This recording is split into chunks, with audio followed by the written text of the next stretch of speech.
Hey guys, Carlo here. Welcome to the vlog. Of course, I'm joined by Seth Fowler over here, and of course, Colin from Hype Geek. I will put links down below to their channels, and make sure that you guys subscribe to them if you haven't yet.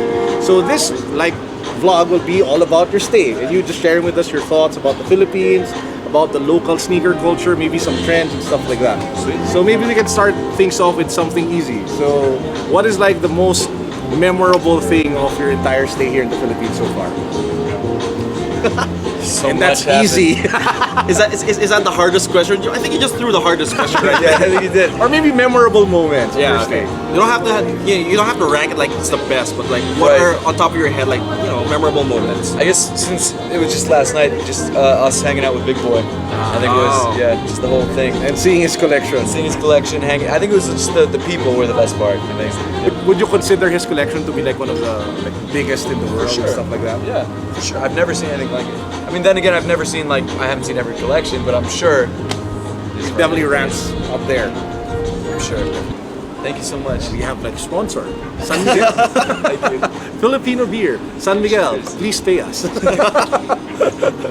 So, is there anything about the event in particular that you find maybe compared to other sneaker cons that you've been to? Because me and Colin haven't been to any. Yeah. We just see the local sneaker events here. How would you compare like the expo that you saw and the crowd and the reaction versus like the international events that you've been to? People were a lot nicer. I think people were not that there's anything wrong with sneaker or anything like that, but just the reception was different. I think there's a lot less. It's not as normal here for like to have an event like that. There's only one. There's Sneaker Expo. Yeah. Whereas SneakerCon goes all over the world and all over like the U.S. and so we're kind of used to it by this point. So how would you compare like I'm not sure if you already seen like the total breadth of the local sneaker game, but from what you've seen so far, how do you compare like the local sneaker culture to It's great. the internationals, at least in the US? In the U.S., I don't know. I'd say the U.S. probably gets the most of everything sneaker-wise, but I'd say the Philippines, out of everywhere that I've seen, seems to get the second most. Like Europe, honestly, every store that I went to had pretty much everything like that you'd think to find. Yeah, and the retail stores had a lot of stuff too. Like we got Off-White for retail yesterday at the Off-White store. I have never even done that in the U.S. Like that's crazy. So obviously you've seen like a lot of sneakers. You've seen like you've done it for years already at this point. Is there a point where you would look like a sneaker and judge it not just by the aesthetic, but you go beyond it? You know how I mean. Like your background is in the arts. I mean, you graduated with an ID, right? Industrial design, and it comes to a point where if you see something over and over again, it's not just about it has a nice aesthetic. It has boost or it has boost or whatever. react. But you start judging it by like maybe like looking at it from a different angle, or thinking of it as like an art form already. Is that what you? I think so. Yeah. Okay. Yeah, and I think functionality is important too. All right. Like if the shoe works for what it's designed to, like if it does what it's designed to do. You know what I mean? Like if it's a lifestyle shoe, it should be a shoe that's comfortable. It should be easy to wear. You should be able to wear it all day. Some shoes like the Air Max 270, I thought that was gonna be, or I'm sorry, 720. I thought that was gonna be a really comfortable shoe and a great shoe. And then I wore it for a day, and I was like, that's Same here. So you guys were not like really particular about the narrative, like the brand narrative, the story behind. honestly that's probably the least important thing for me at least. Oh, wow. But Okay. but for stuff that's classic, you gotta take into it. But like the new stuff, like a lot of the new colorways that are coming out and a lot of the new shoes that are coming out have these like kind of bogus stories behind them. But if it's like a shoe Stories made for hype. exactly, yeah. If it's a shoe that was worn by someone doing something incredible, or maybe if there's like a new Curry and Steph does something nuts, like that story's great. But if it's like, I don't know, like what was the one that I didn't really like at all? The Jordan one, was it A Star Is Born? I don't know what, or the one that's a Sports Illustrated cover. It's got the black and the red stripe. With the weird, and it's like the story's fine, like I get it, but at the same time, first of all, the shoe I didn't like, I thought it was ugly, and two, it's like, I don't know, just the story was weak. It was weak. It was all For weak. example, you compare it to like the Concords. Yeah. Exactly. Right? Yeah. It is a To have, like, defining moment in Yeah. sport. Yeah. And that I think, just to your point, if you take a look at like the sneakers of Curry, Yeah. LeBron, not all of the shoes have like amazing stories behind it. Yeah. they're just different colorways. Versus like, and that I think is the advantage of Jordan when he was starting out. Yeah. At least Because he had most like of a the lot of shoes have- iconic like plays. and moments. Yeah. That were captured on film. I think those were the stories that come out. Oh, I agree. I like how some athletes they sort of come up with a theme, like how LeBron, I forget, was it the 1 or the 2, where he like based it off his Hummer. Like that's cool. That's a cool story. It's not too deep. It's not too crazy. It's like he likes his car and he wanted to shoot it kind of look like his car. Like, that's fine. Like that's all I need from a shoe story. Agreed. Anyway, let's move to talking about sneakers. More Alright. about the trends in sneakers. What do you think of Off-White? Do you think it's starting to die down? Do you think it's starting to where do you see it going? Especially now that Virgil has like announced that he's not doing a lot of like the 10 collaboration anymore. I don't know. I'm not great with designer stuff, but I'll say that I'm personally less interested in it now because Nike won't be collaborating with them. Because the reason I liked Off-White was because of that collaboration. Like I didn't really Off-White's fine. I like it as a brand, but I don't own any Off-White other than my camera strap, which someone made for me. I don't have any Off-White stuff, so it's like not something that I really feel like I need. So for me, I'm kind of. So it was more the Nike collaboration. It was more the Nike collaboration. Yeah, I like the whole idea. I like the idea behind it, how it was supposed to design to look like a prototype. I thought that was cool. And I don't dislike the stuff. I just, if I'm not interested in it, then I'm not gonna, spend the thousands of dollars on a shirt. You know what I mean? Like I'm not, unlike a lot of the other like sneaker YouTubers who are really into the designer side of things. It's not as interesting for me. It's more about the shoes.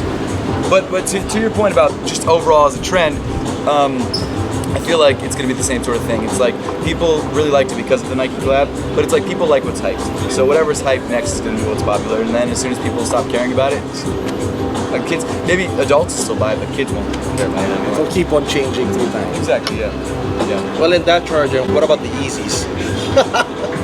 What do you feel about them? Like, are they doing the right thing right now with releasing like so many stuff, or are they killing the brand off? I think they're finally making money because they actually are like putting product out there. Yeah. They're finally, Because if you think about it, the people making money are the guys who actually buy the Yeezys and then resell them. Yeah. Really high at good margins. At the end of the day, Kanye just makes the margin on the $220 or the $100 something dollars, or the $300 that he sells per shoe. And he's fine by that. Yeah. apparently Yeezy as a brand wasn't even profitable until last year.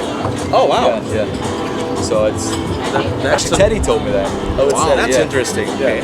So they only started making money when they started like re-releasing all of the stuff. Yeah, which makes sense, I guess. Yeah. Did you ever buy like a Yeezy at a high price and then you saw it like re-released at a much lower price? Not a Yeezy, but I bought a pair of UNC ones, the Off-White UNC ones for $1,800 US. Right when they came out, when they had that early drop, so I wanted to get an earlier review.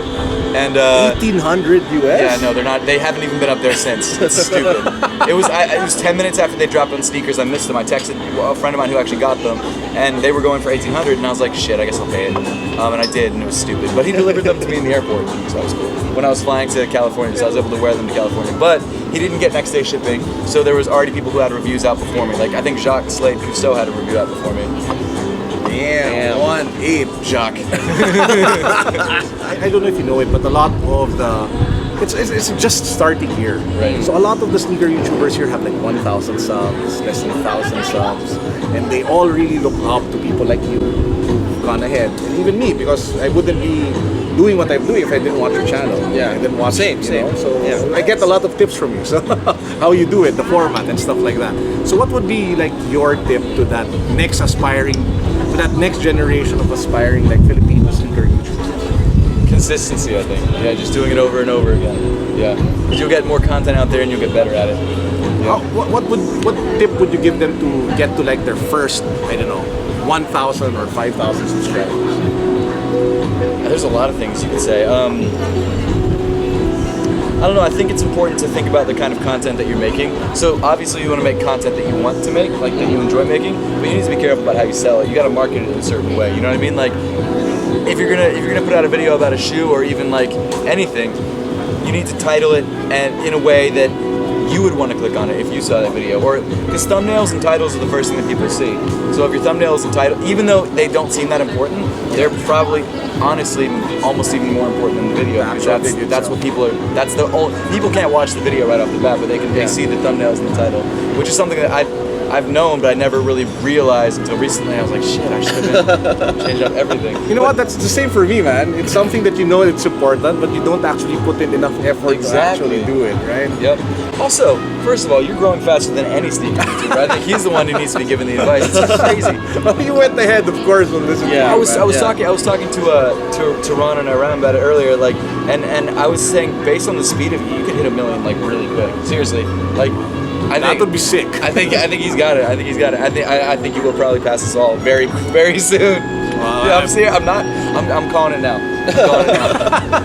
Well, that would be nice. Hopefully that actually not passing you guys, but getting to 1 million. That would be sweet. So this is like the most celebrity Filipino question ever asked. So what would you say to like all of your Filipino fans watching today? Thank you for everything. You guys are the best. Yeah. Well, so thanks, man. We appreciate it. Appreciate you staying Thank you in so Manila. much. Yeah. And that's it for now, guys. Peace. God bless. What's up? Boom. What makes you from keep on going on YouTube? What makes you go further and further on making videos on YouTube? I think it's you guys. I think it's the people who actually watch. Like if it wasn't for you guys, this wouldn't be a thing. So I can't, thank you. Yeah, you guys are the best. I can't thank you guys enough for that. The support's incredible.